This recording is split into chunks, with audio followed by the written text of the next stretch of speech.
evening, ladies and gentlemen, and welcome to the tent at Tropical Paradise. You know, we have a changing situation in the United States today. Yeah. For those of you who were born here, you're safe. For anybody else who come, Mr. Trump has a special task force that is going around looking for mistakes and lies and so on. So if you know your stuff ain't good, watch out. Another thing you're looking at is all those who are on public assistance. Uh-huh. And if you're on public assistance, watch out. We have the eye on you. Another thing you're looking for is those who catching their ass. Yeah. And this is where I come in. The name of this song is called Catch Ass. Let's go. Tell me about it. Tell me about it.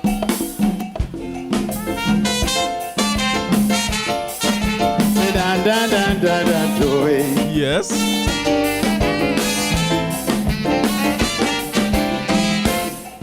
Some people will do anything in this country in order to survive.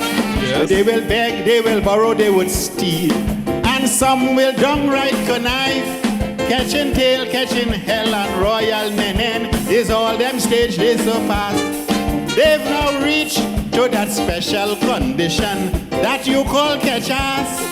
But I know I have a country that I could fall back on. And before I reach to that special condition, Papa, when you miss me, I'm gone. Cause I ain't opening the doors by McDonald's to beg people when they pass. I ain't going wrong in the gas station, begging people to pump the gas. I ain't walking wrong with a cat, collecting old metal and scrap iron. No. And I ain't going down in people garbage to pull out empty bottles and cans. I rather go back home to my country before things get so bad. You see, catch ass for catch ass. I rather catch my ass down in Trinidad. Catch ass for catch ass. I rather catch my ass down in Trinidad. Hey. Careful who you wish for, Dr. Witty. Oh, yeah. All right.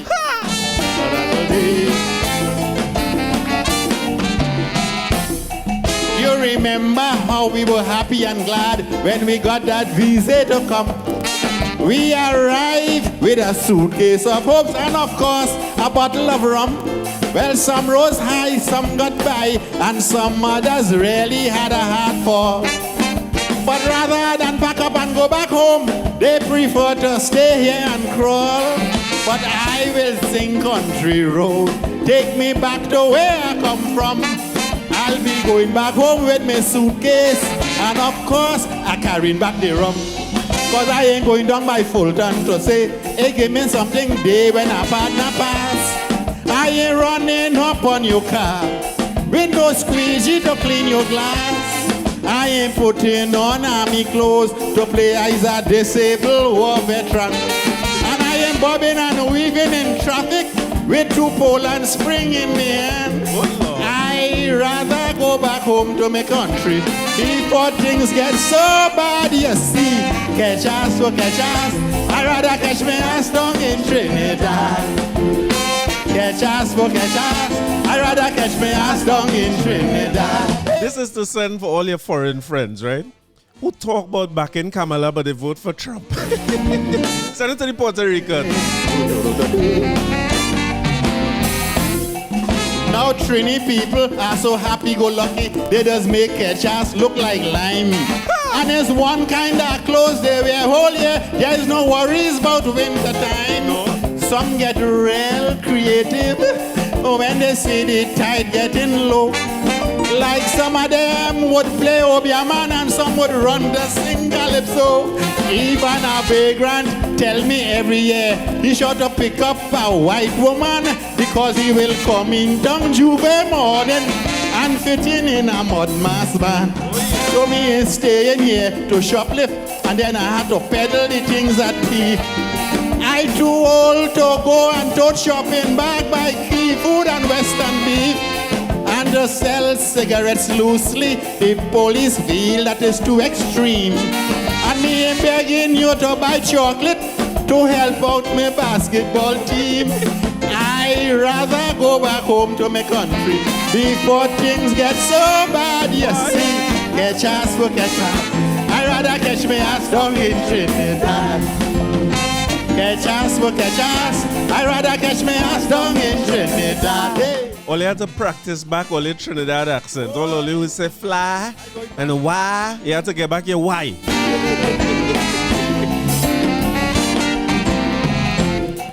Now some of us are living just above catch-ass level in this country today. Yes. And things could get progressively worse if Republicans have their way. With that Republican in the White House, we don't know what we have in store. There's more tax breaks for the wealthy and not even coffee breaks for the poor. So if you're living now at that level, struggling to make a dollar stretch, now that Donald Trump in power, we go have plenty more ass to catch. So me ain't staying here to wear one pants until it starts shining like silk. Me ain't eating my cereal with a fork just to recycle milk. And me ain't borrowing people money and then I had to run and play hide and seek. And when man depending on woman that does make man wash panty and sweep. So I rather go back home to my country before things get so bad. You see, catch ass for catch ass. I rather catch my ass down in Trinidad. Father, catch ass for catch ass. I rather catch me ass down in Trinidad. Welcome to episode 202 of the Corey Shepherd podcast. Congratulations to all the Republicans. I feel like we come here and talk bad about Trump and thing. Congratulations to Donald Trump. Congratulations to everybody who in office. If all I feel all mash up my little US situation. I had to travel soon and I have no US whatsoever. I doing what I had to do to get by. Yes, salute to Donald Trump. Salute to what the vice president name, whatever he name, salute to him. Trump done make about Trump in power yet, you know. Man had to swear in and them kind of thing next year. And that man done make about 2-3 declaration. No more labeling of thing. No more he, him. No more she, him. Donald Trump. I think Trinidadians are a lot more Republican than they might be willing to admit it. But right now, we have to fend for ourselves. All of them talk about Kamala and HBCU and black woman prime minister. What they call it? President. None of that. Trump win convincingly. The PNMs would be proud. The whole map was red. PNMs was in a quandary. They didn't know if to feel happy or sad or indifferent. But your boy back in power.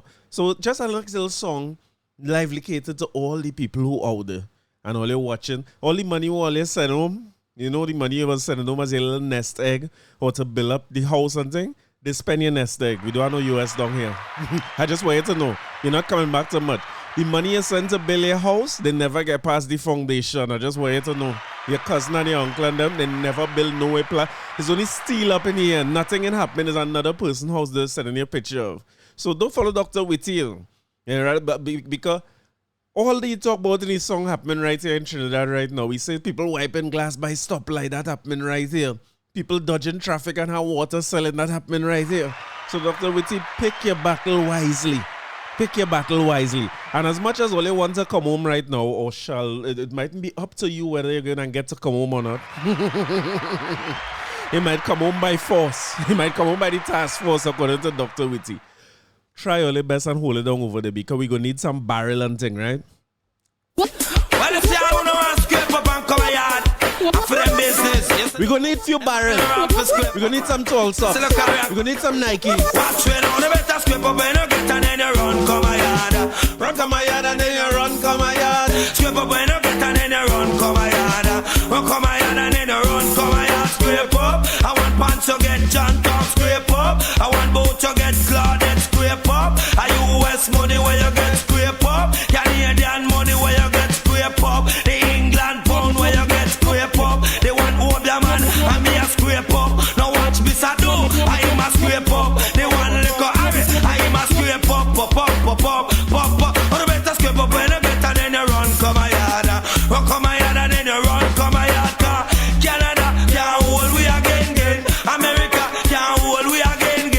Donald Trump can't hold we again. And just jam wanna do it. Oh, crowd of people a jam wanna do it.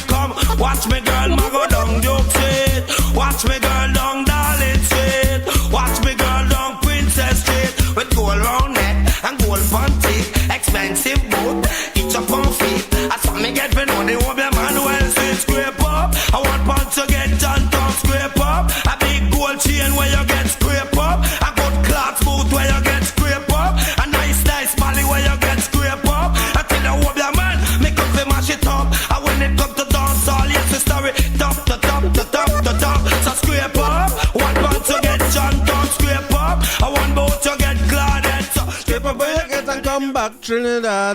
Back Trinidad, come back Trinidad. Scream over here, and come back Trinidad. Back to news. We had a whole Forex episode last week. All enjoy it?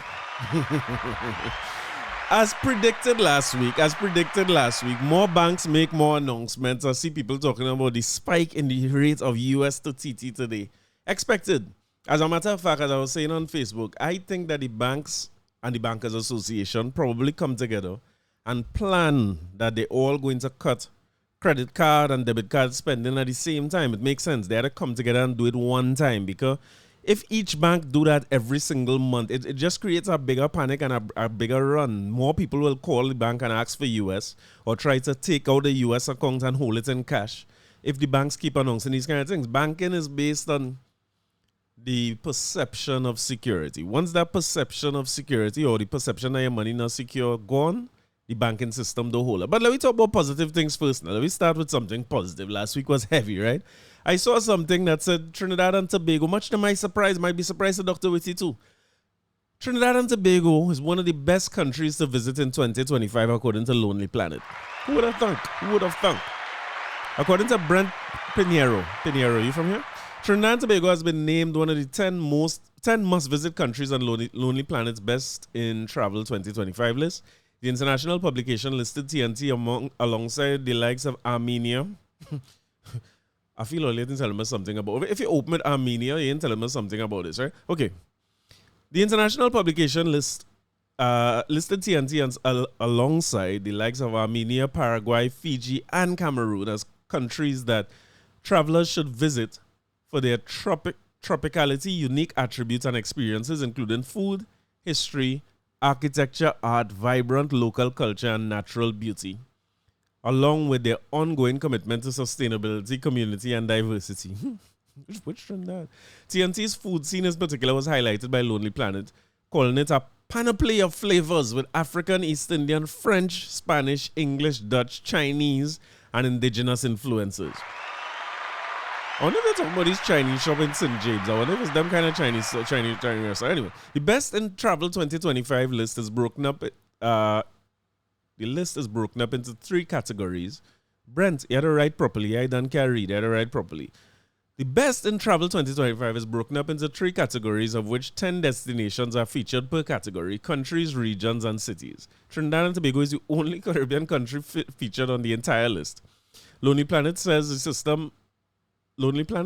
the list was curated by its team of international experts, including editors, writers, and other contributors from around the world. One such contributor, Tennille Clark. How I feel like I know the name Tennille Clark too. Tennille Clark is a local influencer. Tennille Clark, I know the name Tennille Clark. A Lonely Planet guidebook author, award-winning publicist, and Trinbagonian, told Guardian Media she nominated TNT for the Best in Travel 2025 list well over a year ago. While she says it was an easy decision to put forward destination TNT for consideration. Yeah, no, Tennille. To see the judges agree with her take on TNT's special lessons, she says it's a great honor. Clark is hoping it will encourage people from all over the world to visit TNT. Whether you're a carnival chaser or a nature lover or a foodie explorer or a sun, sea, and sand seeker, we have the best of everything the world has to see. Nitia Chambers, Lonely Planet's SVP, Senior Vice President, I suppose, of Content and Executive Editor says, Best in Travel 2025 is the latest edition of Lonely Planet's annual love letter to the world. While we are mindful of our responsibilities and impact as travelers, we are proud of the destinations, journeys, and experiences featured here. And we are excited to share the local expertise and insights at the heart of these recommendations.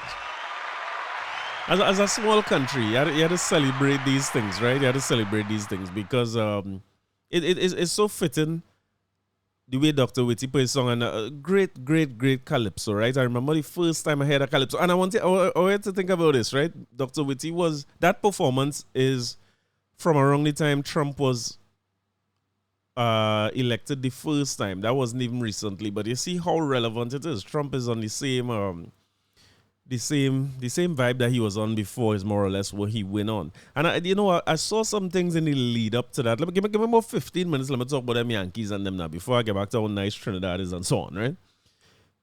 in the lead up to the election, I was talking to some partners and I was telling them, I just looking at it from a pure marketing standpoint. I feel as if the Republicans figure out how to do a better job with marketing than the Democrats had done.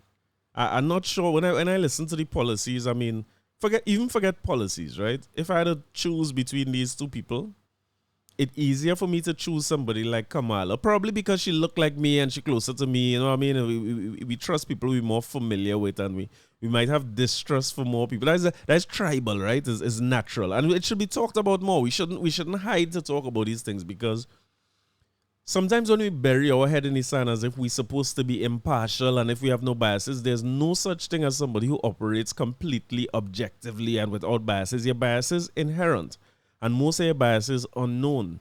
It would be good if you bring your biases to the surface, then you get more conscious of it and you know it more. I was reading a book from Malcolm Gladwell, called Talking to Strangers. One of the best books I read in a long time, and it shifts the way I view people. Like, for instance, he talked about job interviews as an example. And he was talking about the fact that with job interviews, we tend to be interviewing, not looking for the skill or what is needed to do the job, but we're more so looking for somebody who we could hang out with, or somebody who we could date, somebody who we like, then somebody who attractive to us, maybe not physically attractive, but the personality cool, or the song like that, the people who are more like us. So his point was, if you do your interviews and you figure out a way to eliminate those biases, if you're conscious of the fact that you're more likely to hire a woman over a man, or you're more likely to hire a black person over a white person, what you should do is probably try to find a process to interview people without seeing them, so you get the best person to do the job, rather than the best person to come and lie with you, and then you're frustrated when the person come on the job. Is also an important factor is also that you eliminate some people from the job market completely, because we use things that not consequential for the job at hand, like how firm the handshake was and how much they look in your eye. Those are things that they teach me. My father teach me that as a child. Make sure you shake people's hand firm, hold people's hand firm, and look them in the eye. And because of that, I might tend to look at somebody who shake my hand. When you shake my hand soft, it's not a woman, right, but a man in particular. When you shake my hand soft, it has some people who, when you offer your hand to shake to them is just put their hand in your hand. They don't hold it. They don't squeeze it. They just put their hand. It just be limp in your hand. Let me put it like this. My opinion of you is not the best at that point in time. It's not the greatest, and that is not. That don't mean you can't be a good accountant, or you can't be a good HR person, or a good CEO, or any of those things.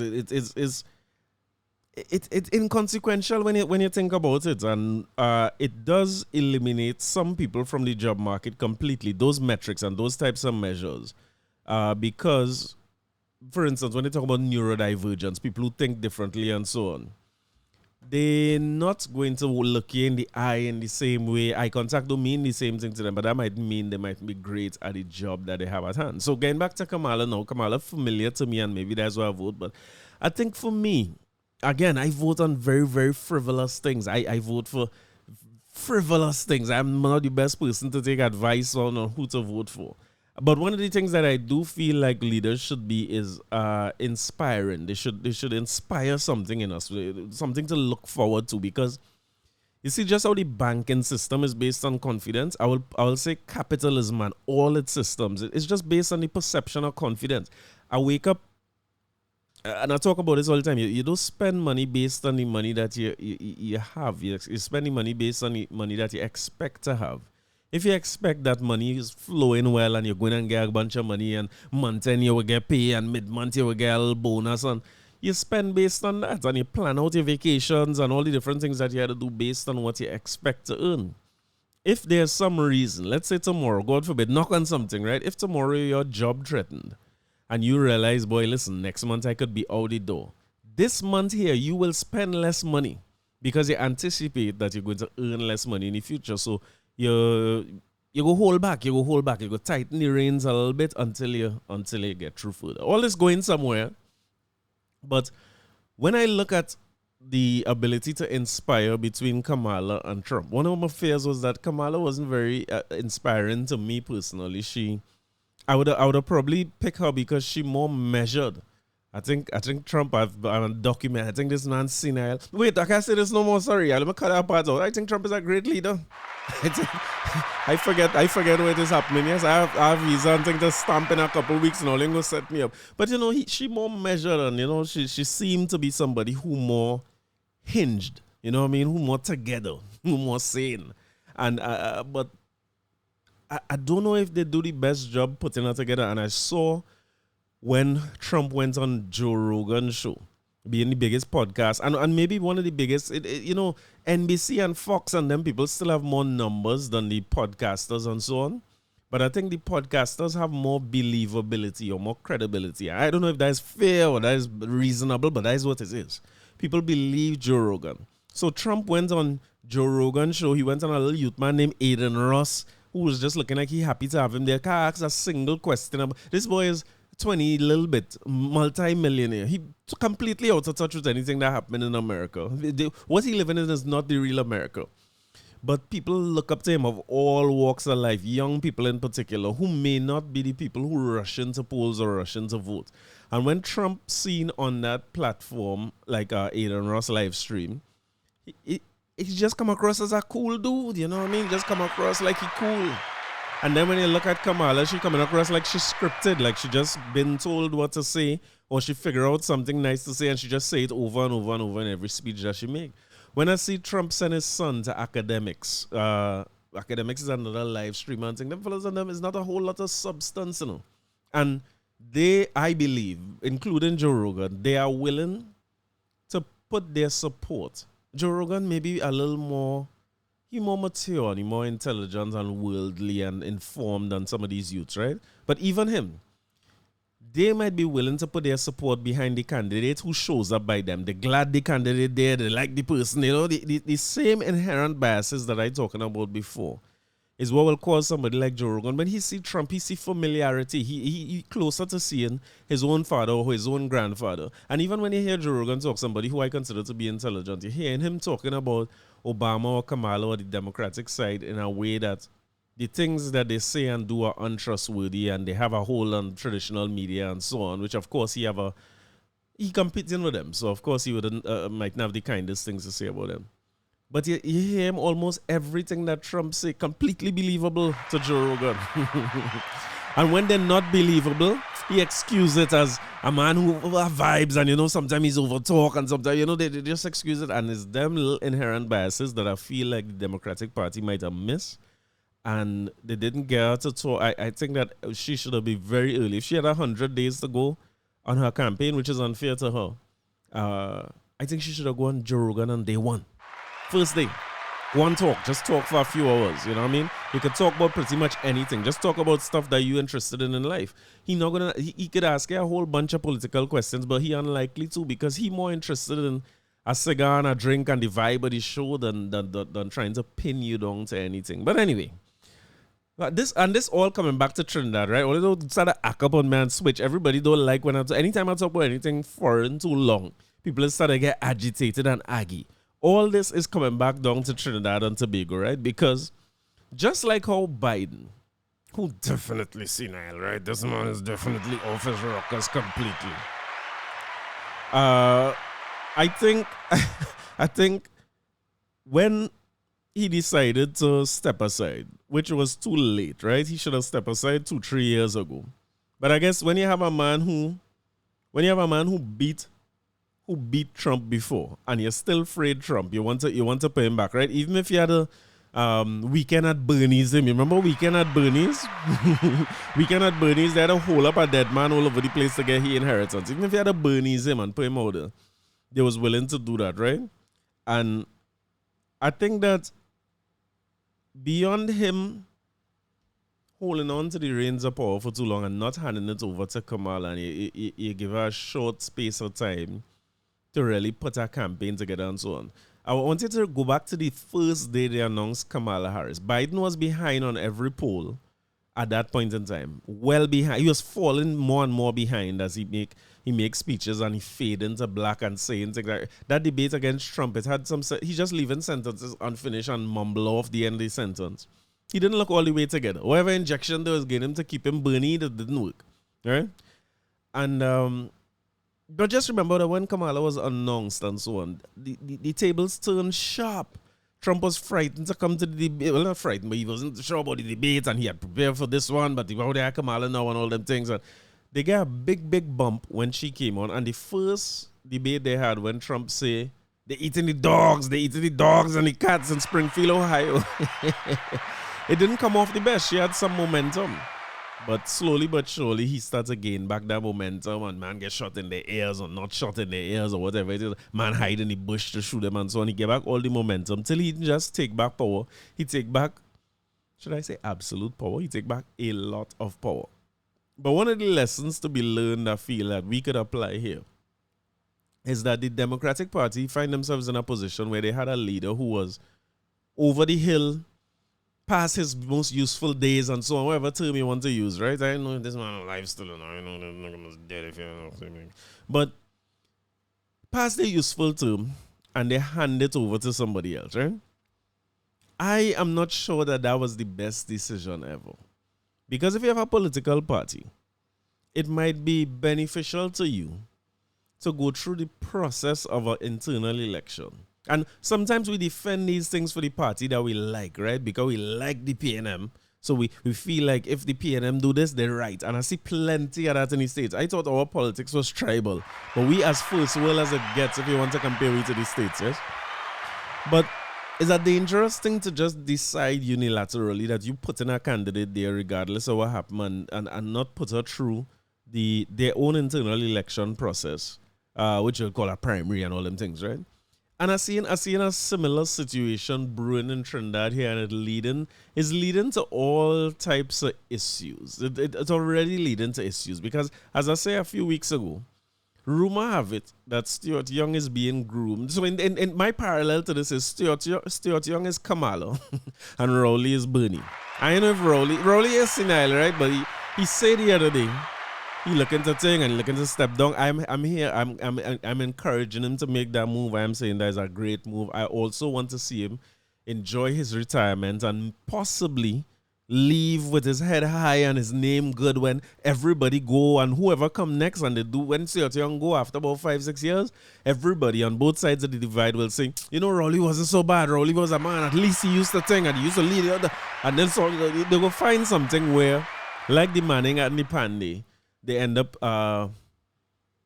in people good books, you know what I mean? I am wishing that for Dr. Keith Rowley. But as written by Anna Ramdas in the Express, there's deep concern within the People's National Movement that Prime Minister Dr. Keith Rowley is paving the way for Energy Minister Stuart Young to be this country's next Prime Minister. Concerned party insiders who contacted the Express spoke under the condition of anonymity, of course. Don't ever forget that you're under the whip. You can't go and call name out. Concerned parties insiders who contacted the Express and spoke under the condition of anonymity said that there's deep division in the party because members believe that the democratic principles of the PNM must be adhered to, and its leader, both party leader and Prime Minister, must have the full support of the PNM membership. This is what they should have write about the Democrats. According to insiders, Rowley's tenure as PNM leader does not expire until 2026, but he has communicated the possibility of staying on as leader without moving forward as Prime Minister. How is that possible? If the PNM wins the next general election, the Prime Minister would be chosen by the majority of elected PNM MPs who would write to the President and name their pick. The party's internal election is important as the elected members form part of the party's screening committee that chooses general election candidates. Long-standing PNM members are concerned that because they do not support Young, they could well be throat bust. They could well be throat bust and not selected to defend their constituencies. So the issue here is, the deeper issue is, if the man in charge now, which is Rowley, right, and he wants Stuart Young there, he could gerrymander and redline his way into getting candidates. Only candidates who go up in elections is people who are in support of his position. and who have already indicated that when we win, we put in Stuart Young, right?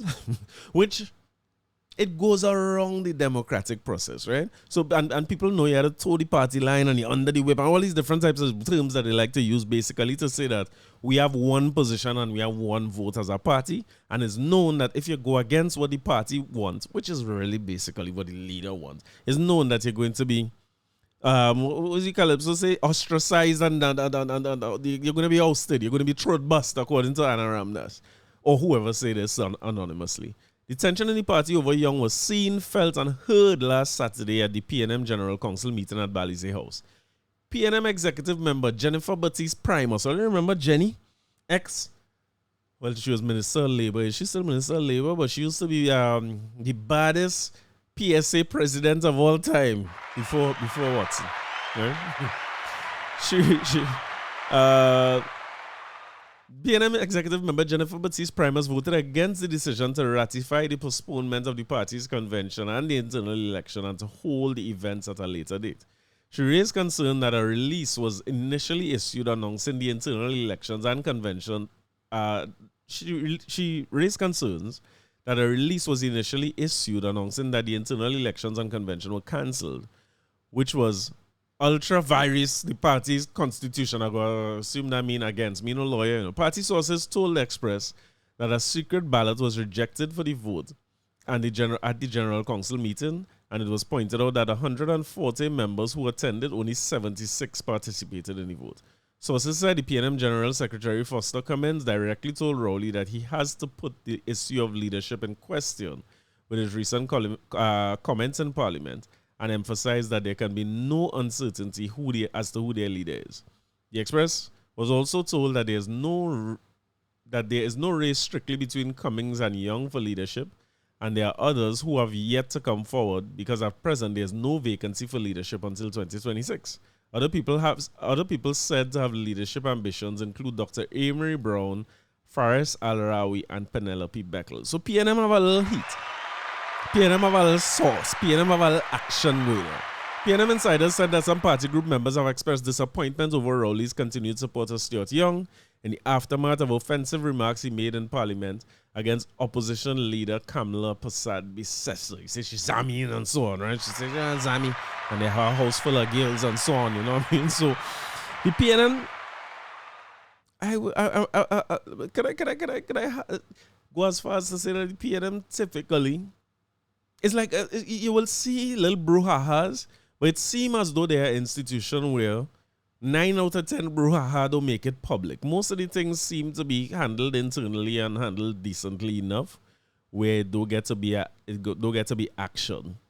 Whereas with the UNC, sometimes you could expect a certain amount of action and brouhaha with them. I don't think there's have any more issues than the PNM. I just feel like if UNC things has come out a lot, like you're always reading about these kind of things, like and maybe to say it differently too, maybe UNC in better control of these things, because when Kamala say it had no internal election, that is it's no sort of small talk after that, and nobody comment to say this and comment to say that. Might have a little bit of that way, go and blow away fast, but genuine concern, right? Especially after what we just see in the States, because what we just see in the States was a party who was disorganized in their approach to the election.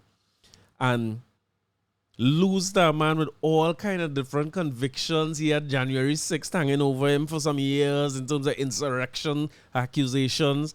I think that as much as they did well with the digital side of the campaign was strong with the amount of podcasts. They went on Nelk Boys, they went on Flagrant Podcast, they went on Joe Rogan. Those are big platforms, and they're talking directly to the base on those platforms, and they're expanding their base by going on those places, because that's some of the most listened to podcasts in the world. I think it was Kamala who went and called her daddy, and she went on Shannon Sharp.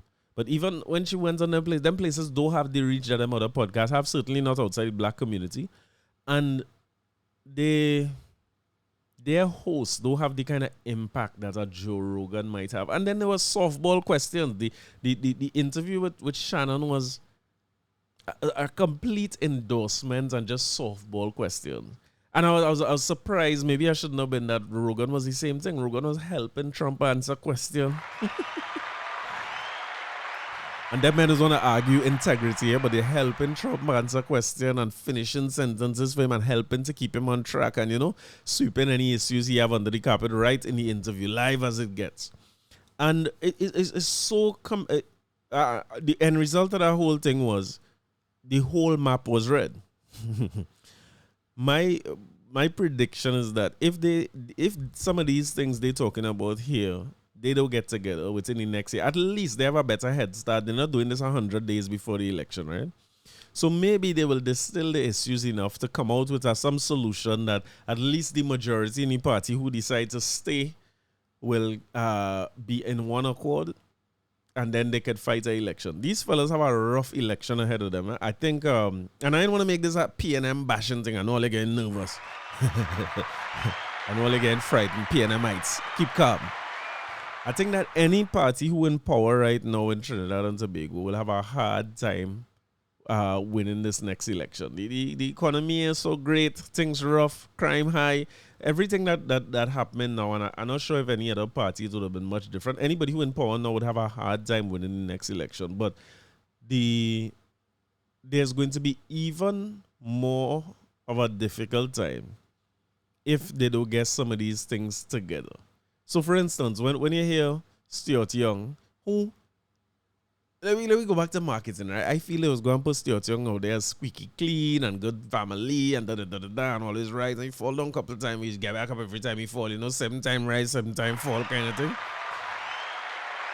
But that statement in Parliament the other day show me at least as a neutral person in politics, and I want to say more on the absent side of neutral, because I care from the standpoint of what we talk about on the podcast every week or what we might debate from time to time, but I don't know if I care enough to vote for either of these parties or if any one of them inspiring enough to say you're going to vote for them. It's hard to go and vote for any of these parties.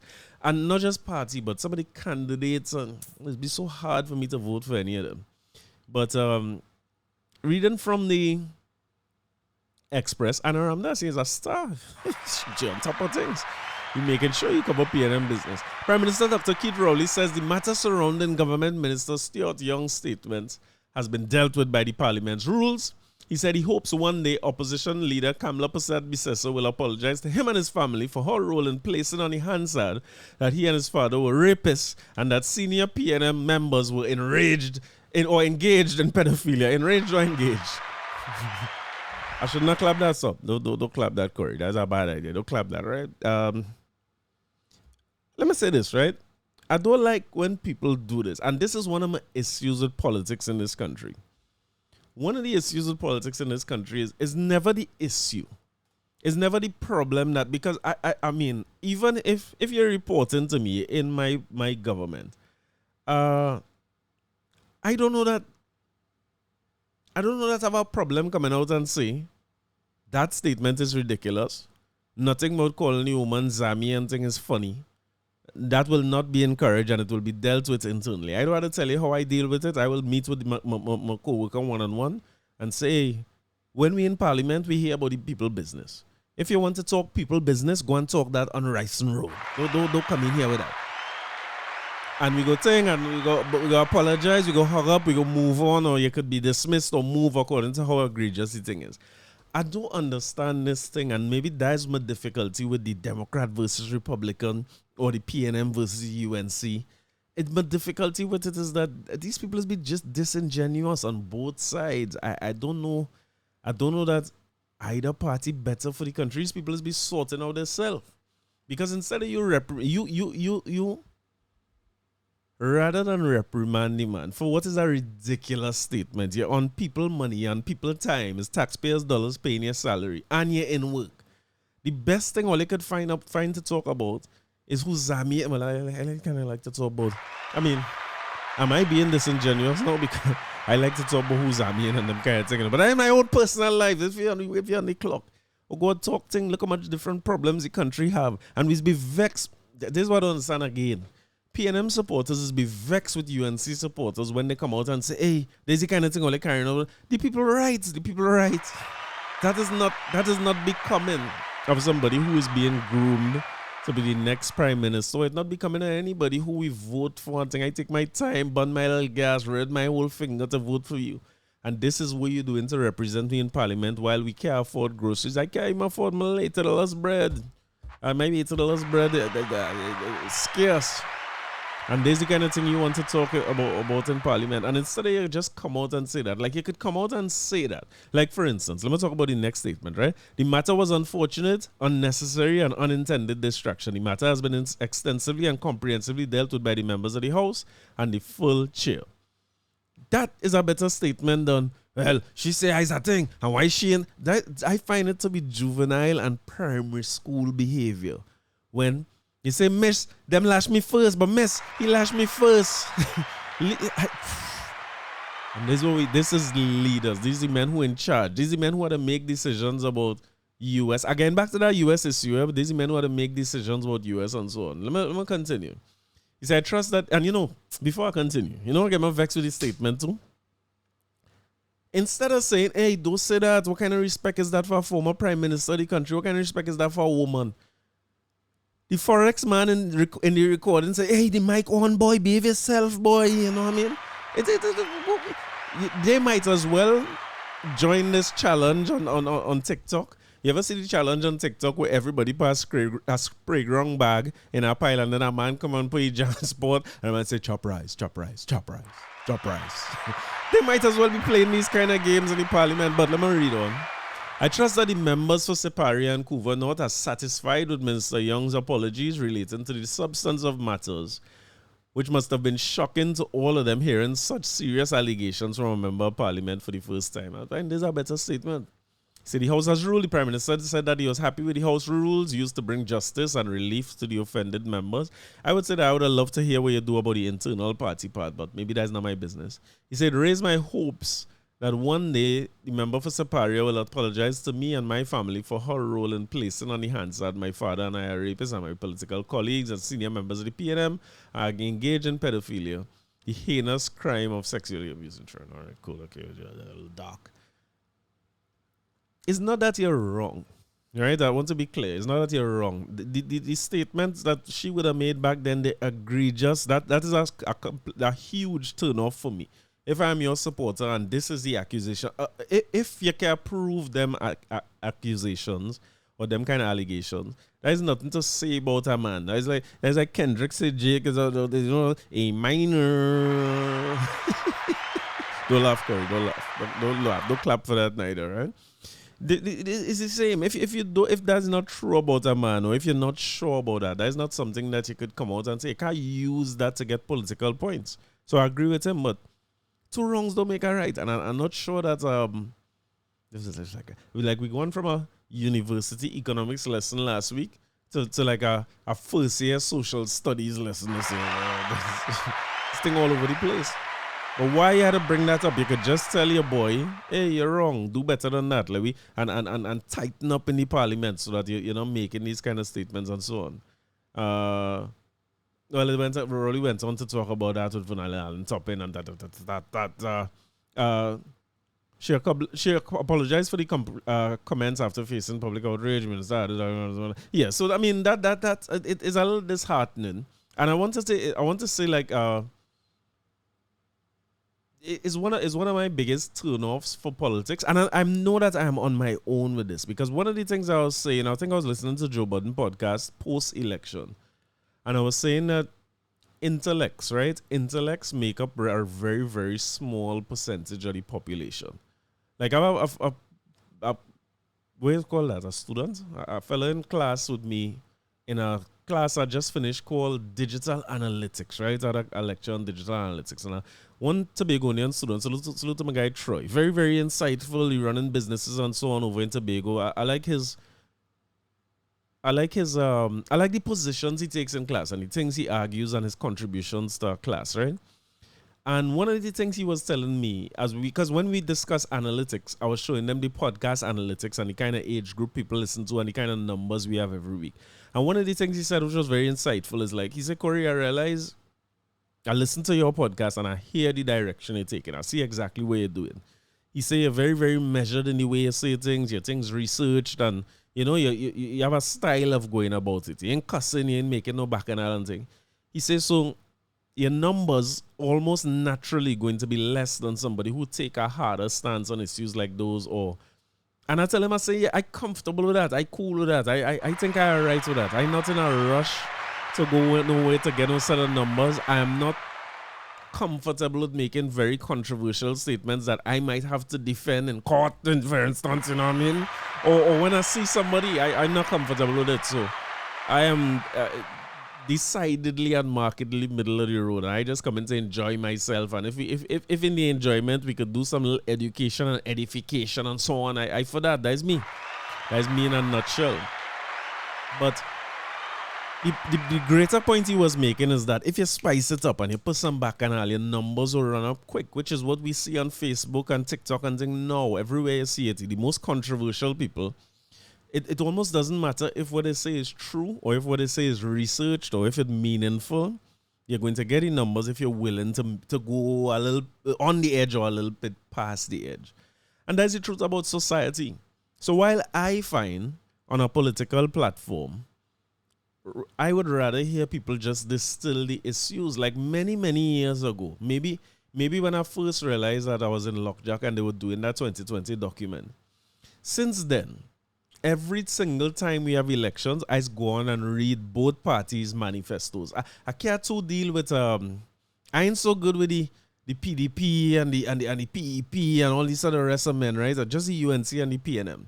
Once they publish a manifesto document, and all of them typically, even if they don't, it's not the traditional manifesto. Sometimes it's just like UNC has gone much more digital over time, which I appreciate. You could just go on their website and read some of the plans for the country. I like doing that. I enjoy seeing, okay, what the plans are for the country and so on. And one of the points I want to make in today's episode is that, you see, when people make plans in theory, like a lot of the things I talked about last week about Forex is theoretical. And some of the things that Imber talk about this week, they're theoretical as well. We don't know which one is right. I just want you to appreciate that. When you present something as a way forward and it's backed by good theory, 100 people could be in a room, 100 Roger Hossain and Kirk Mayhew and who else we have? Mariano Brown and Colm Burt and Kelvin Ramner, right? If you say, this is bright, I always say the people who run in this country, politicians, the people in more ministers and so on, they're the best and the brightest in the country. Them fellas and them know what they're saying and they have good researchers behind them. When them come up with something as a plan, it have none of them who right and none of them who wrong, you know. What they do is if it backed well and they have a good forecast, you had to kind of decide which one had the least cons and the most pros, which one had the biggest upside and the smallest downside based on the situation. Real world is not theory. I want to make that clear because I realized we talked about this last week and I'm glad that people appreciated what we talked about in the episode. But what I'm talking about in the episode is not a singular solution. And even if it was a singular solution, when I say things like the only way to do it is to eat locally or because we don't manufacture much. And to start manufacturing locally is a long-term plan. That's not a short-term plan. In the short-term plan, we had to address consumption, right? The short term, you just buy less stuff local, just buy more stuff locally, import less stuff, right? Meaning that if you had done our Levi jeans, like wear them for longer, wash them, you know what I mean? When they was dark blue, wear them till they turn white, you know what I mean? And stop buying new things from abroad. Talking to myself, eh? Stop buying new things from abroad. Stop with the Temu and the Amazon and the Alibaba and them things. And it addresses a small part of the Forex problem that we have in now because we are net importers by far when you take oil and gas out of the equation, and oil and gas counts it as out of the equation for the next 2-3 years. By far, because most of the things we need to use in the country, whether it's car, whatever it is a huge import bill that we have. So if we could do our part as consumers to minimize that, we could do it. But when I say these things, I'm not saying it as if, number one, is easy to do. Number two, they have no backlash and repercussions to that, and people ain't go feel it. That is as real as it gets. So when somebody else present me the argument that's saying, nah, you float the dollar, you will cripple the economy.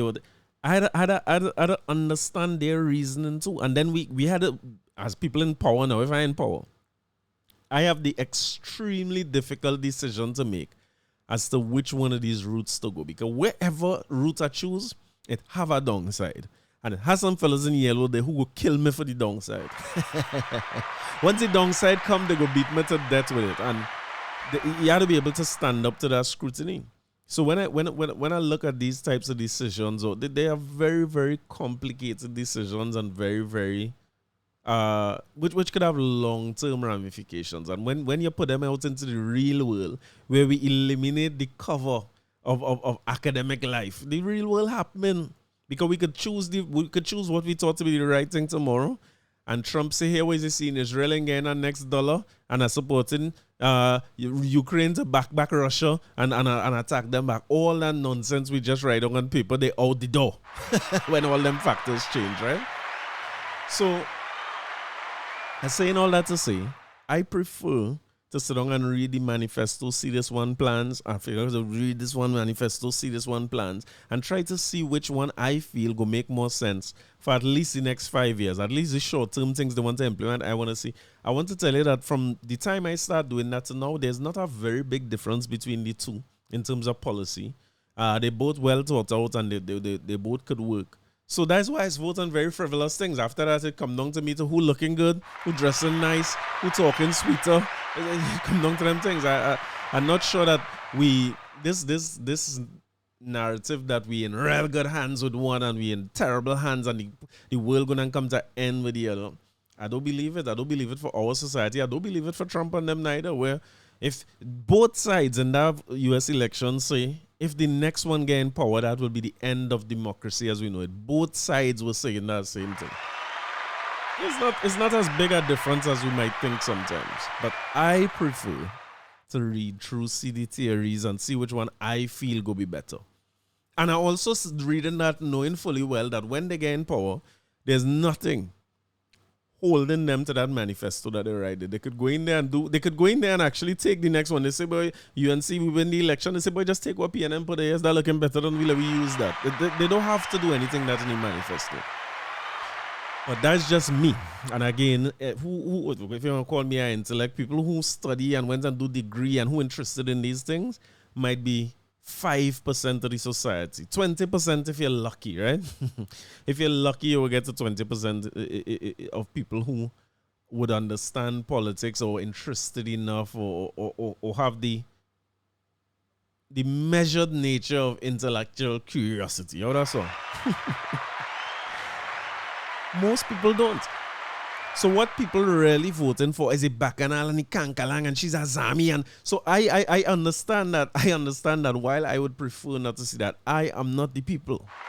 And I want to say that if you're listening to this podcast right now, sorry to disappoint you, but you are not the people. You are not the majority and not nowhere near the majority. All who, like I said last week, flying out every minute, who picking up big walk abroad and so on, you know what I mean, who flying all through the Caribbean to take a big senior position. We are not the people, we are not the majority. So the majority prefer to hear the Kankalang anything. Because I was looking at, not to come off of this topic too fast, but I was looking at, what's your boy name again? Kid Scotland, Coalpot. Going down in Shogunas where they're saying the level of extortion of businessmen is on the rise. That's a very frightening situation. And they went and do a walkabout and so on. And Faik Mohammed, who's the mayor of Shogunas, saying, them fellas wasting time. They never went to the areas where it have extortion and stuff. I expect that no matter what they do when they go and walk around, I expect that the mayor, who is a kind of ILP or UNC, he come from long enough. Remember at that time, the UNC, the ILP, a man just vote against the party. A man that was Faik Mohammed. If you don't remember, a young fella at that time, and now he's the mayor of Shogunas.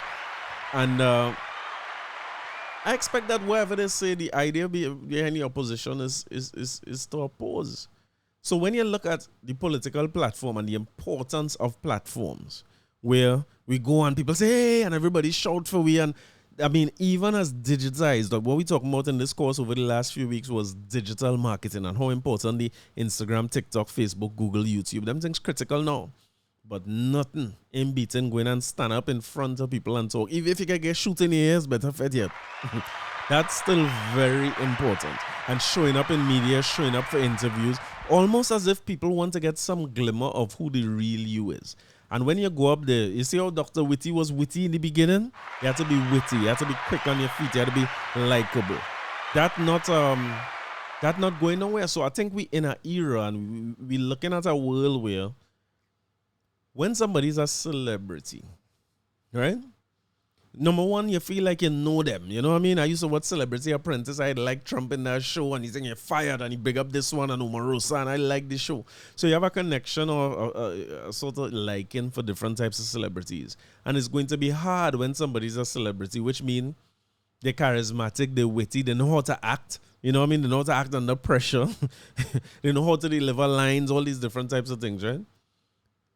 Celebrity type people might have a better chance with elections than a regular Joe like myself who gonna try to talk and make the song good and another Joe Biden, right? But a regular Joe, it's difficult. Like I see in here, our local celebrity, right? If we had to have a parallel to Donald Trump over here, it would be this person by, hey, Bavita go Paul Chant. Bavita was on one of my classes too. It's from The Guardian. Jack Warner. Penny could lead the PNM, you know, Jack Warner. If you had to identify a parallel to Trump in terms of celebrity and charisma and appeal to people and all them kind of thing and aspirational thing, who went from school teacher to being vice president of FIFA. He said while he has no interest in the internal politics unfolding in the People's National Movement, I believe I read something recently that said that Jack was looking to be. Well, he said he will make himself available to Kamala Persad-Bissessar if she need him. You know what I mean?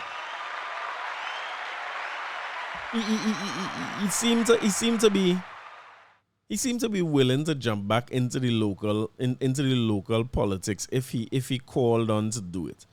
And I guess in an effort to stay relevant, he is commenting on whatever. That's a good way to stay relevant in this country, you know, especially when you're of the ilk of Jack Warner and you know the media will carry whatever it is you want to talk about, the media will carry it, right? He still has Sunshine Media, he still has the papers there. He said while he has no interest in politics and unfolding in the People's National Movement, Jack Warner believes Penelope Beckles-Robinson is best suited to lead the party. He suggested Beckles-Robinson during an interview with Guardian Media and at his Centre Excellence Tunapuna office yesterday. He said, if I had my way, the only person I could see, and I'm only saying this because you asked the question, though I'm not in the party, as being worthy of leading the PNM is Penelope Beckles. She versus Kamala Persad-Bissessar would be a thrilling fight and a fight for the century. You know what I mean, Jack? What a real fat promoter. Beckles-Robinson, who is currently the Arima MP, challenged Dr. Keith Rowley for the post of political leader in 2014, but lost. Rowley won with 18,121 votes against her 1,315. At the time, the party had 81,000 members. PNM have 81,000 PNM walking the streets. Warner commended Beckles-Robinson for having the guts to go up against Rowley, while others were quarreling in a corner, adding that at the end of the day, Penelope Beckles has served this country in all different capacities, and she's very modest, quiet, not rude or disrespectful. That's what we like. That's what we like. Earlier this month, PNM announced, well, you see what the internal elections and all that going, right? But there's a good strategy by your opponents too. So you back in Stuart Young, your opponents all of a sudden they like Penelope Beckles. I want you to remember them words just in case. Two things. In case Penelope or Penny end up at the head of the PNM, I want you to remember today and hear what they go say about Penny if she become the leader of the PNM. All of a sudden, everything they say good there go be out the door. And just remember when she go back up for Rima and whoever running against her and hear how the worst of things they go say about her. But you know, the thing is like I eager to see what is going to happen with Jack Warner in the next election. I feel like if Trump could be elected, Jack Warner have a good chance. Based on that same celebrity thing. He charismatic, he could go on platform and and he knows in this country, you don't have the kind of budgets that Trump and Kamala have. Hey, listen, they say it's billions people spending on election campaign over there. You don't have them kind of budgets. What you really need is to control one or two key seats and find yourself in the mix. And I just putting this out there, right? I just putting this out there. I know Shogun or something. He good with that. He know how to do that. And if they pull him directly into the UNC, he could be an asset, as he said he will be. But it's something that I want to keep an eye on in terms of, because Tobago is obscure. I tell myself Farley go walk back into the everybody I know who know politics way better than me saying Farley's a dead horse. Watson Duke working on the ground there. Keith Jackson seemed to be wanting to come in the mix, but if Jack Warner find himself with that celebrity status or something and just campaign for them 2 Tobago seats, we could have a next situation where is on moral and spiritual values and he could decide who is the winner of the next election. But a little bit of local politics, always some bacchanal and some cankalang and some little lacqueray in the local politics, right? It's something that we all had to continue to watch, because we watched the Yankees and them last week, and you know what I mean? We see what they do and we see where they is. Just remember that around this time next year, we go be in the same position them in. But as travel advisors say, you know what I mean? So you want there's not a place I know better. So you want to love me country forever, yeah.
Come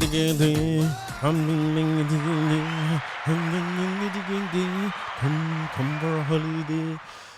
If you're coming for a holiday, right? And you're bringing US dollars, right? I would like you to contact me directly before you go in the bank and put your money, right? You know, I'm watching an article here, a few things, right? Well, of course, RBC defending the credit card limit spending and all them things. Again, once you see one bank do it, all the banks will do it. So expect all the other banks to respond to that. The two Canadian banks done talk already. The local banks likely to do the same and make similar announcements, right? That coming. You wait for that. And you know, I was talking about salute my guy Mark Jardine, who's now the top guy, Jefe, in RBC, right? And the thing about it is this, you see, Jardine, his personality, this man does not suffer fools. He's very direct. He's very sure about what he's doing. He's not. Anybody who listening to this who know Jardine could vouch for this, right? He's the type of person who, if he surmised that something is the right decision, and he in charge of that decision, he going to make that decision. Let the chips fall where they may. He's not a man who running from the consequences of his decisions or his actions either. So that is that. Until all them things I talked about last week change, the bank's not going to revert. And look at that. Look at that as a marker for when the economy really changing. When them banks come back and say, all right, good, we're releasing US now, right? Look for that as a marker as to when things really changing. I gone and open my big mouth last time and say, well, the banker say just apply for more of the same credit cards. So if they only gave you 2,000 US on one, apply for 3. So now you have 6,000.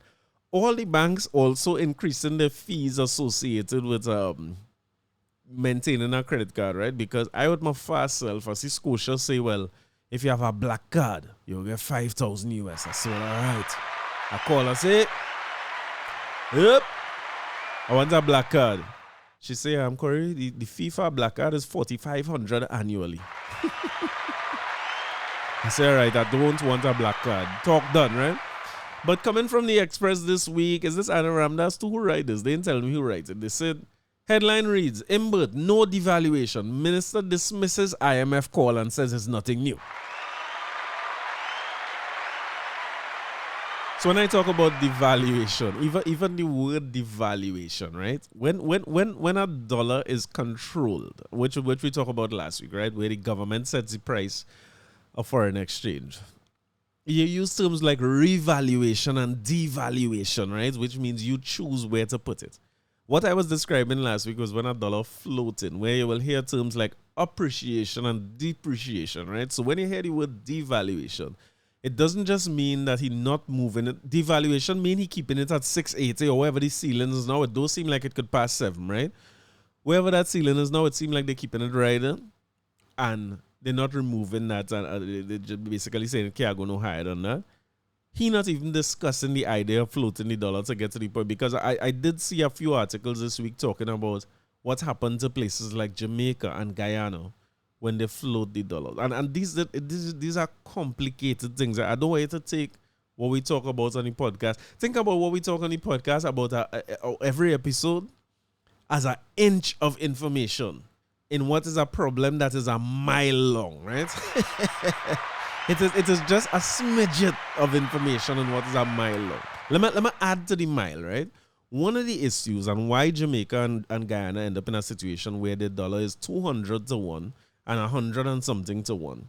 And then particularly in Jamaica, where we use Guyana in a different situation now because they're in the midst of one of the biggest oil boom maybe this hemisphere ever see. But when you look at Jamaica and that gap between the wealthy and the gap between rich and poor, or the deterioration or the disappearance of the middle class, a lot of it could be traced back to the same thing, the same issue. Because if I just come as in birth tomorrow and I say, all right, the dollar floating, and we land somewhere at 20, what happens is all of them, or everybody who have US now, and I'm not talking about the couple hundred US you have in an envelope chuck up in your drawer somewhere that you're trying to sell somebody for $10, right? I'm talking about people who have billions of US dollars in accounts, in home. You know what I mean? They have billions of US dollars or hundreds of millions of US dollars. You just improve their wealth, their domestic wealth, by 3 times. If they had $7 to 1 before for that billion, then they now have 20 to 1 for that same billion that they had. So what was before worth 7 billion is now worth 20 billion. And they immediately improve their circumstances exponentially, right? It will solve the US dollar problem because then they will be much more incentivized to release their US into the economy. And people get US to buy. But that is not let me put it like this, right? That's incidental. That's one of the things that will happen. What will happen more, and what the bigger correction, or I should say, or the greater effect, is where people going to substitute the purchasing of foreign goods for the purchase of local goods, right? So you're no longer going to be able to afford apples and grapes or foreign clothes and foreign shoes and foreign vacations and those types of things. And you're more likely to buy local.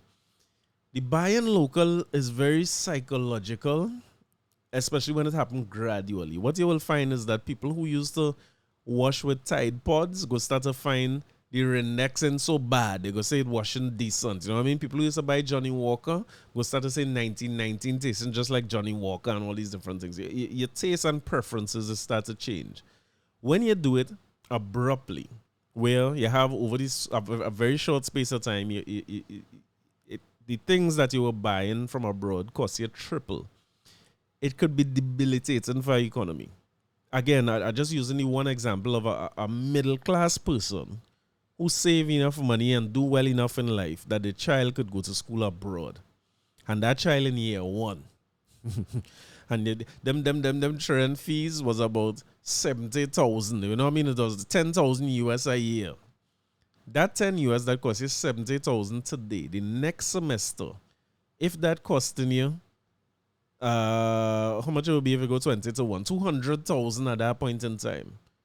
Understand that you have to make major sacrifices. The extra 130,000 that you was doing, you have to make that. Those major sacrifices could involve, number one, taking your child out of school, which again affects your future, your family, and your generations. It could mean mortgaging your house, which you done pay for one thing already, which is again affected, and it will be significant changes in lifestyle and so on. It's going to be difficult. And when you're going to correct what's happening in the economy now, because again, more US going to become available, or at least less US will be demanded, so that you don't have the pressure on US dollars again. But the truth is that it can have a debilitating effect on the middle class. One of the issues is that most economic policies affect the middle class the most. The middle class is the people working every day. They're probably working for salaries and so on. They're running small businesses. There's still a little profit. They're responsible for some employees. But they're not in the upper class, because the upper class is typically unaffected by economic policy in the same way as the middle class for two reasons. The bumps and swells in economies do affect them because of how much money they have. They have a enormous amount of wealth. They're typically not dependent on one economy or the other either. In other words, they haven't. You see Answer McCall, Forex, and Answer McCall say they buy this big company in the States. That family is not affected in the same way that our family is affected by these things. So the upper class tends to stay the same regardless of what the economic policy is. The poorest class of people in any country not affected by none of this neither, because this is a real middle class podcast we had for the last 2 weeks discussing this Forex thing. Poorest class of people, they're not affected by that. They don't care. They discuss it, they talk about it, they say, boy, we're under pressure and them kind of thing, but the lifestyle's not going to change a whole lot. Largely because they're not, again, the bumps and the swells in our regular economy and the cycles of our economy and economic decision making, it's just not affecting them in the same way. They're going about, when Stalin says sufferers don't care about things, and sufferers, it's true. They're dealing with what happened in the community, what happened in the ground, what's the style, where we going, what we doing, what we eating. They're not concerned about the long-term well-being of our economy in the same way. So it tends to fall smack dab on the middle class. So while I might say everything that I said last week, it's not that it's not valid. It's just a very, very difficult decision to make. Because when you make that decision, you're hurting a big part of your voting population. Let me go to what Imbert's saying right here. Imbert's saying no devaluation. Minister dismisses IMF call as nothing new. There will be no devaluation in TT dollars. This will not increase the availability of forex in the country, but it will increase the demand. It will decrease the demand significantly, right? Colm, tell them the whole story. This from Minister of Finance Milford Rd yesterday, who said all a devaluation will do is cause a massive spike in the cost of living and make everything more expensive.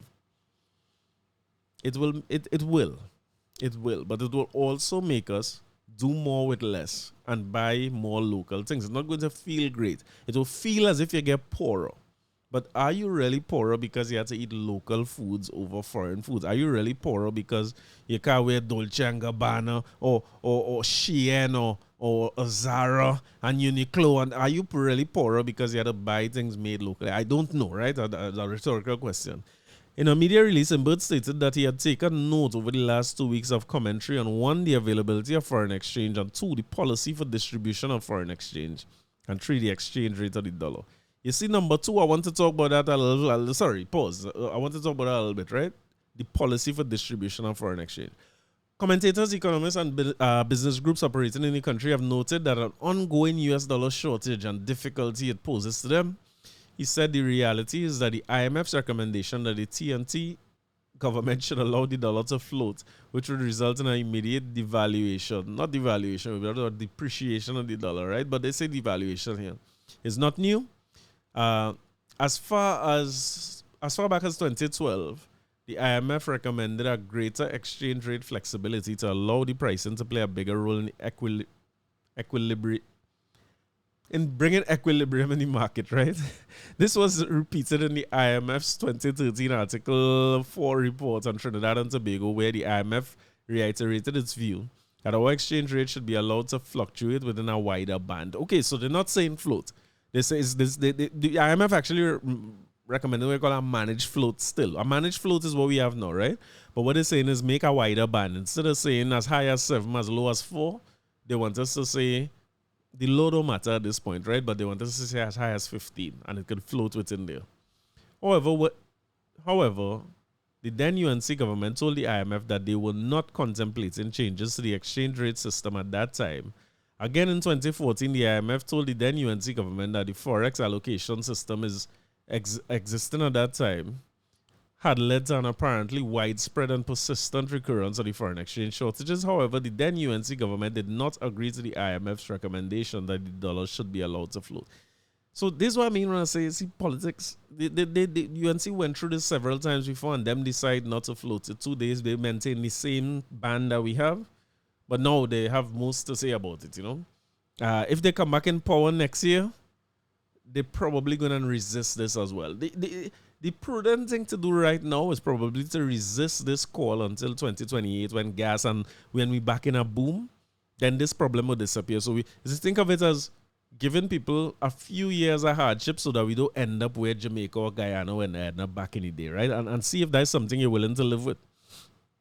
He stressed that the present PNM government has consistently stated since 2015 that it maintains the fixed exchange rate to control inflation, which is now almost the lowest in the world, and will not impose hardship on the poor and vulnerable by devaluing the TNT dollar.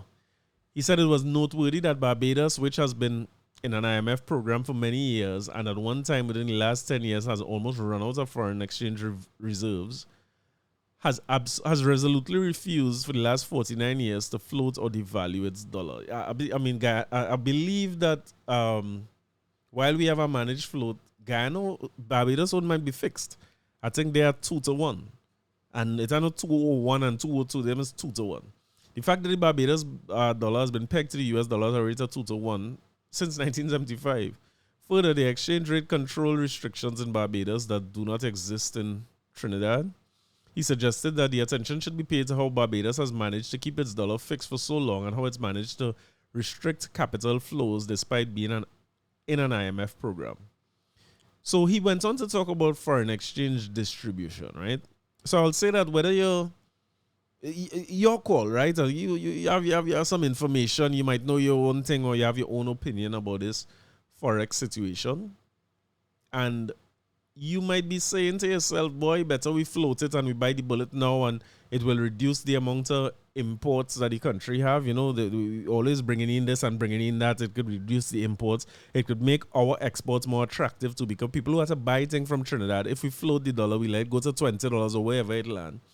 Then man who wants to buy things from Trinidad, like things like Sunshine Snacks, Angostura, Sasha Cosmetics, SMG, all them things now get cheaper to foreigners, and they likely to import more because Trinidad products just get cheaper.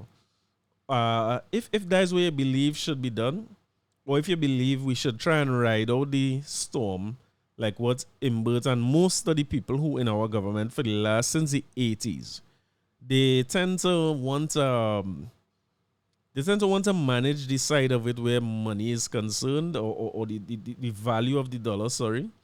And they even under Robinson, who lauded as a genius now, but people wasn't too happy with him back then.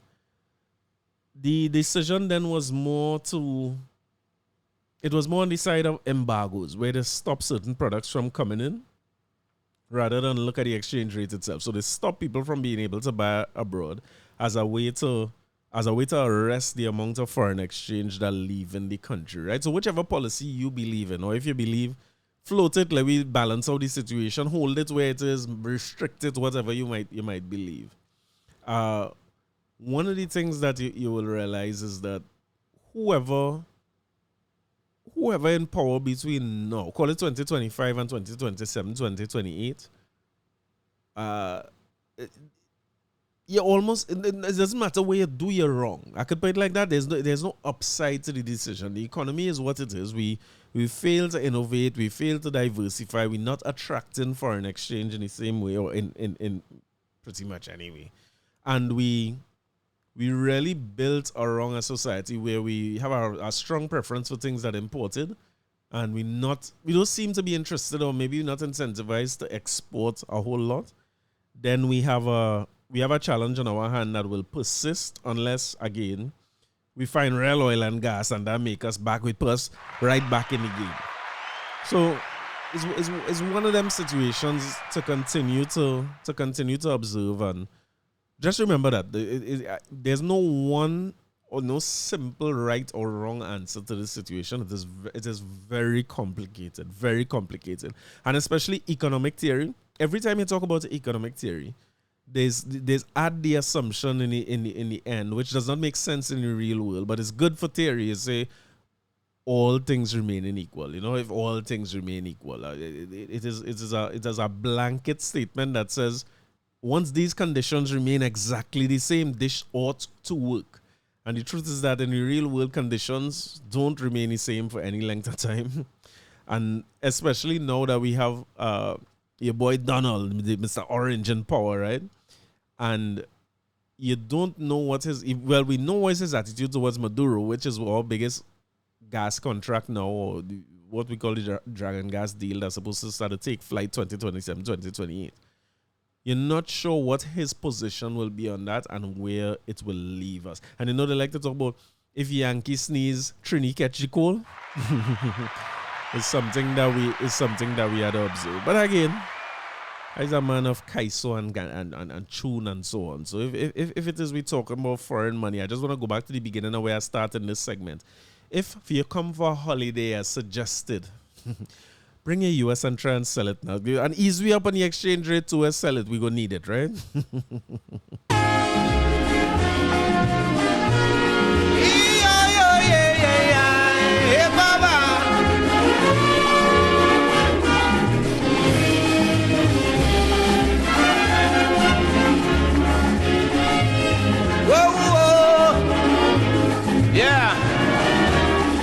Back up, she closed to leave because John was down and out. All alone he was left to grieve. She had an ex-man in South. She said openly, I really love you, Johnny, but you ain't have no money. So what will my future be even though you love me? We can't love without money. We can't make love on hungry belly. Johnny, you'll be the only one I am dreaming of. You're my turtle dove, but no money, no love. Bam, bam, bam, bam, bam. Whoa, whoa, whoa, whoa, mama.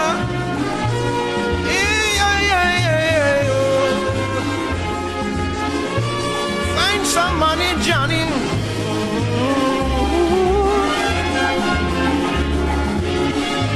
Whipper.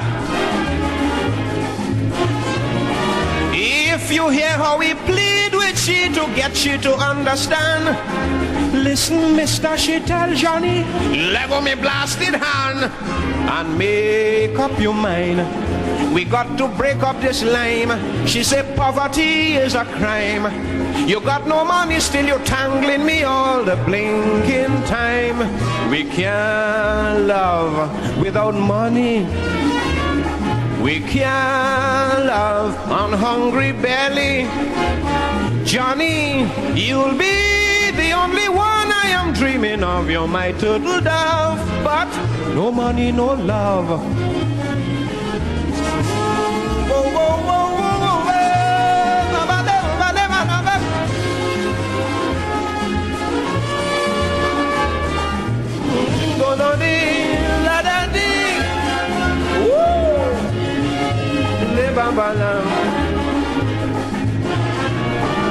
Gentlemen, let me tell you plain. She say I don't want to make a scene, but if you only touch me again, the police will intervene. You ain't got a cent. I couldn't even pay me rent. I had to give up my apartment. You give me nothing to eat, now you want me to sleep on the pavement. We can't love without money. No, we can't make love on hungry belly. Johnny, you'll be the only one I am dreaming of. You're my turtle dove, but no money, no love.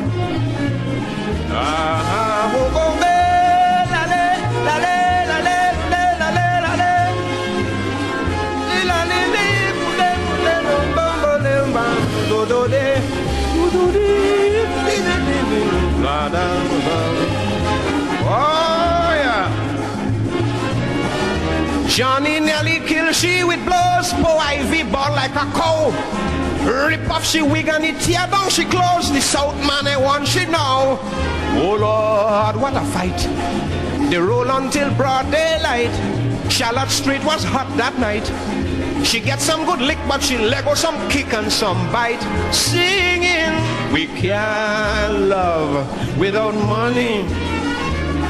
We can't make love on hungry belly. Johnny, you'll be the only one I am dreaming of. You're my turtle dove, but no money, no love.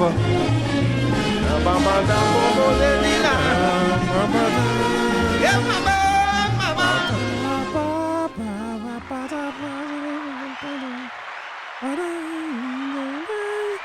BNMOUNC, oh my turtle dove, but no money, no.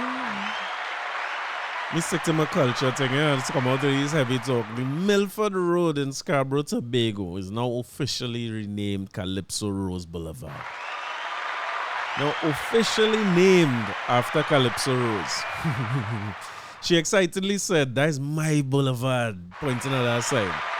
If these things make you feel good, you go care feel good. Again, I'm going to do my endeavor best to when I go to Tobago to say the words Calypso Rose Boulevard, because our bad habit of calling for these things to be changed, and then when they change it, I still say King George V Park, and instead of saying Brian Lara Promenade, I still say Independence Square. You know what I mean? I have some bad habits. I'm trying to change and I'm trying to do better. But salute. We staying in Tobago for the rest of the news, and we staying in Tobago for the rest of the show. The rest of the show is about Tobago, but I am a man, they say no money, no love, and when you have debts, you just have to pay debts to people, right? When you have debts, you pay debts. So if Rose, and we talk about Calypso Rose Boulevard. Let me play Calypso Rose now.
Onto a man who know all too well about Calypso Rose Blvd. New Soca Warriors head coach Dwight Yorke has arrived in Trinidad and Tobago. Yorke, a former tier Trinidad and Tobago captain. I find they're failing to mention in all these articles that Yorke was once the assistant coach under Russell Latipi as well for the Soca Warriors, right? But they say Yorke, a former Trinidad and Tobago captain, was welcomed to the VIP lounge, Piarco International Airport on November 8th. Among the welcoming party were TTFA officials, including Director of Communications Sean Fuentes. Sean, salute to Sean, always on point, who was part of the TTFA staff for the historic 2006 World Cup in Germany. Yorke, 53, takes charge of the national men's team with the main objective of being qualification for the 2026 FIFA World Cup. That tournament expanded from 32 to 48 teams and will be hosted by the USA, Mexico, and Canada. This is what we're talking about, right? We've been talking about this World Cup for a while. Salute to TTFA President Kieran Edwards. They met and they spoke, and training camp should be starting as we speak.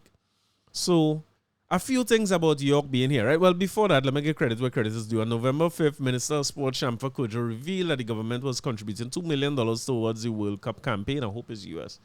The minister said that the money can be used by the TTFA for training camp salaries or whatever it deems to be necessary.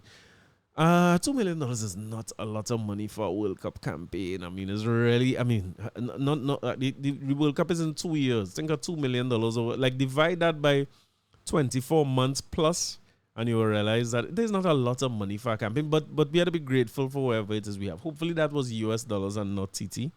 But, the calls by people like Jack Warner and them that sport is one of the things that could save us as a country from this crime. And as things get more difficult in the country, again, remember one of my statements is the more you could give people hope and the more you could instill confidence in people, is the better things will be. Better things will be economically with crime. Everything, you're happier once you're hopeful in life. No matter what, your circumstances didn't change. Your economic circumstances are the same, but you're hopeful that tomorrow will be better. It will be better, right? And sport is one of the things that give us hope, especially when we put somebody like Dwight Yorke there that everybody at least know and love and them things that could change if they start a loss. But I think there's a few things that Dwight Yorke does for us here. He has the profile of being an extremely successful player that the young players and the talent in the fray now will look up to and listen to. Maybe in a way that I suppose they wasn't getting Angus Eve to listen to them or getting certainly the other fellows who come before Angus and then Derek King, you know what I mean? They will. You had to listen when Dwight Yorke talk, whether you're in or out of football or you're on the field or you're on the bench or you're in the stands. You had to listen when he talk. So his media conferences will be fully subscribed. I think more people will come to the games because Dwight Yorke is the coach. Even if you don't know the players themselves, the next local game we have is probably going to sell more tickets than any of the games we had in the recent past. Just to see Yorke being the coach and with the hope that will bring, right? I also feel as if he has a better chance of getting sponsorship, right? There's no local company who will not take a call from Dwight Yorke or not take a call from TTFA when Dwight Yorke is at the helm to put sponsorship dollars behind the team, because $2 million is not enough. We're going to need some domestic sponsorship. I feel the same about international sponsorship because Yorke has had deals before with people like Adidas and Nike. Deals and dealings, right?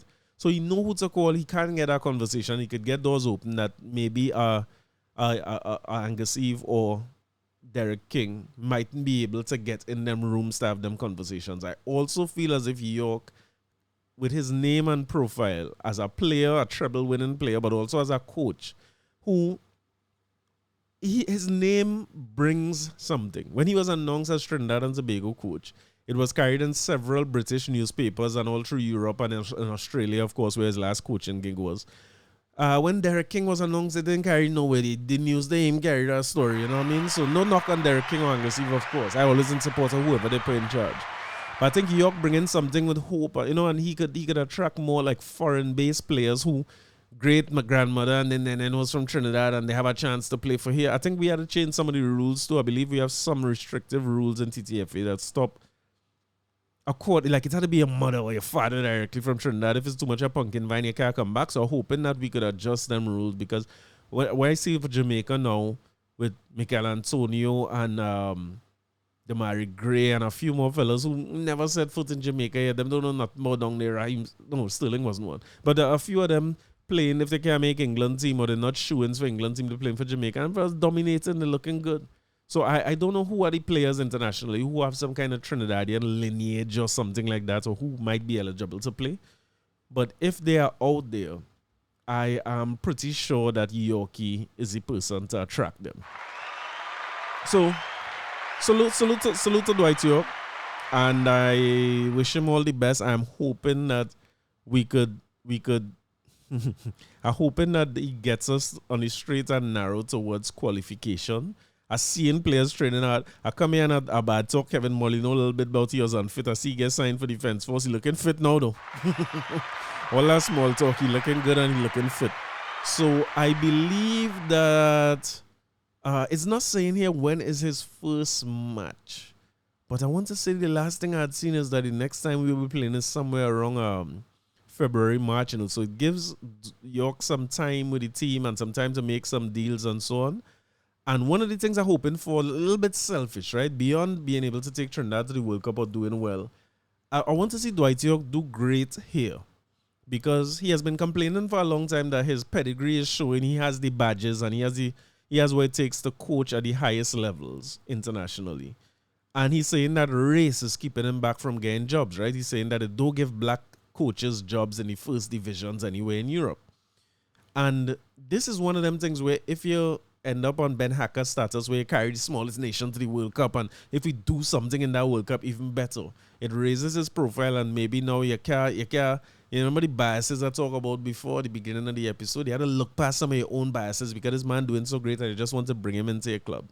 And we have a beautiful thing where Yorke take us to the World Cup, we do well, then Yorke land a big job in charge of somebody like Manchester United who can't see their way. You know? And I'm just saying that because I'm hoping that it doesn't work against him. When you go in Trinidad now, you take this top job, things don't work out because it have 100 reasons why it can't work out. Administrative issue, 100 reasons why it wouldn't work out. And then when it work out, it's sully your name and your coaching career globally. Now nobody don't want to touch you. I just hoping that is not the case. So we're using this time to wish Dwight Yorke all the best. Wish all the players all the best. Get our support squarely behind Soca Warriors and watch how we're going to flourish for the next home games. But as I say, since we in Tobago and we owing people some Christmas tune, let me take in some Christmas tune from Tobago before we go now.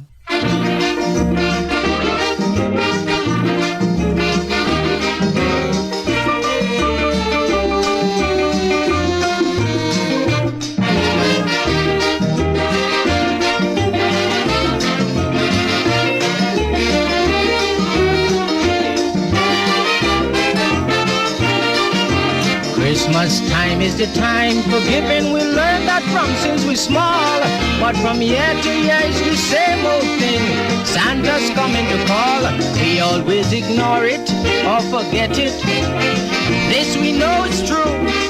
So this coming Christmas, let's all make an effort. Get a present for Santa too. Let's trade in the old sleigh and the reindeer for a big car with a chauffeur. Get a helicopter because everybody loves their old Santa Claus.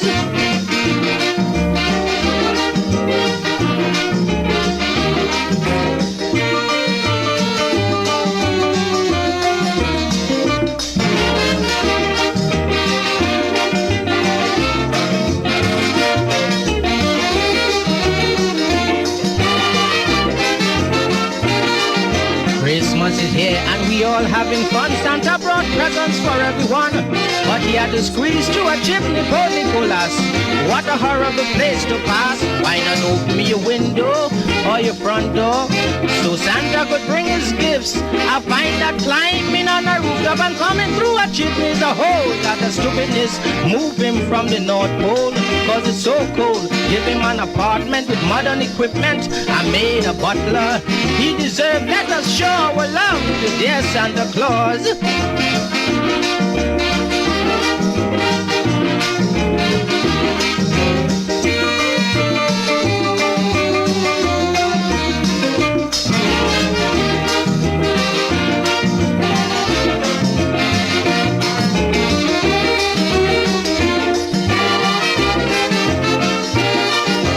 Everybody drinking beer, whiskey, and rum. Post Santa ain't getting on. And it's jingle bells, there old Santa goes wearing the same old red clothes. We should be ashamed, we should be blamed to treat Santa Claus like a brute. So let's chip in some dollars, take him to the tailor for a new continental suit. Take him out to a nightclub or a movie, get some fine chicks and give a party. It's time to chip in and do our share to make sure he comes more than once a year.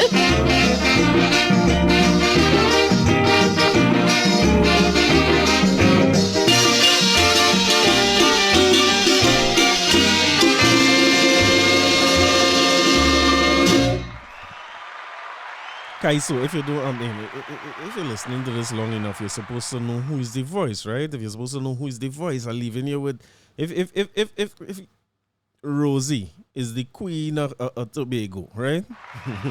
And Yorke is the prince of Tobago, queen of Milford Rd to her Queen Milford Rd, the Blvd, you know what I mean? Wait. Let me say it right.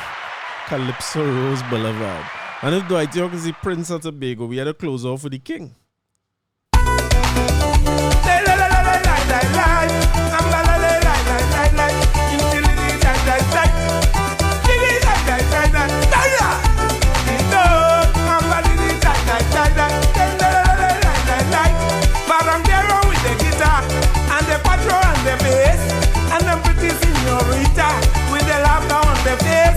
When the bottle start to rattle, it's like angels coming down. When they pass around the bottle, time to take another one. Christmas nice, Christmas sweet, Christmas nice, Christmas sweet. Maria, Maria, Maria, the old fella start to pray. Maria, Maria, Maria, I hope they don't come by me. Maria, Maria, Maria, not a thing in my house. Maria, Maria, Maria, it's my neighbor, give me some sauce. Christmas nice, Christmas sweet, Christmas nice, Christmas sweet. Lay, lay, lay, lay, lay, lay, do. Emily, die, die, die, die, and die, die, die. Emily, die, die, die, die. In them, Lulu, die, die, die. And Balolo, die, die, die, die. When they eat the ham and bread, and the liquor in their head, and the quattro song is sweeter, like if sugar in their finger. Then they're coming down the street, and they're singing double sweet. Then they reach down by the pole, the old man eating through a hole. Christmas nice, Christmas sweet, Christmas nice, Christmas sweet. Maria, Maria, Maria, the old fella start to pray. Maria, Maria, Maria, I hope they don't come by me. Maria, Maria, Maria, not a thing in my house. Maria, Maria, Maria, it's my neighbor, give me some sauce. Christmas nice, Christmas sweet, Christmas nice, Christmas sweet. You only take all the time on the road, be productive. Somehow or the other, we in the middle of November all of a sudden. I ain't lying. This year fly fast. But I will be back here with all you next week as usual. I will talk to all you. Bye.